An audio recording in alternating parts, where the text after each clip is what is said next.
सोनी के फ्रेंड्स, कैसे आप सब लोग उम्मीद करते हैं खैरियत से होंगे। आज एक नई कहानी के साथ आई हूँ मैं, जिसका नाम है जादुई खिलौना। बहुत समय पहले पहाड़ों और हरे भरे जंगलों के बीच बसे एक छोटे से गांव में आरव नाम का एक गरीब लेकिन दयालु लड़का रहता था। उसके पास खेलने के लिए कोई खिलौना नहीं था, फिर भी वह हमेशा खुश रहता और सबकी मदद करता था।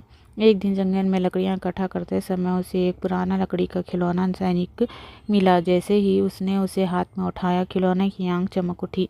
खिलौना बोला, मैं एक जादुई खिलौना हूँ, जो भी मेरा उपयोग करे अच्छे कामों के लिए करेगा, उसकी हर नेक इच्छा पूरी होगी। यारा पहले तो डर गया, लेकिन फिर उसने खिलौनों से गांव से सूखे कुएं में पानी भरने की इच्छा की। अगले ही पल कुआं मीठे पानी से भर गया। पूरे गांव में खुशी की लहर दौड़ गई। अब आरव रोज किसी न किसी की मदद करता, कभी बीमारों के लिए दवा लाता, कभी गरीब बच्चों के लिए किताबें, तो कभी किसानों की फसल बचाने में मदद करता। जादुई खिलौना हर बार उसकी नेक इच्छा पूरी कर देता।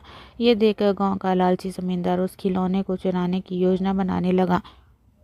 एक रात उसने खिलौना चुरा लिया और बोला, मुझे सोने चांदी के ढेर चाहिए। लेकिन खिलौना चमका और बोला, जादू केवल सच्चे और दयालु दिल वालों के लिए काम करता है।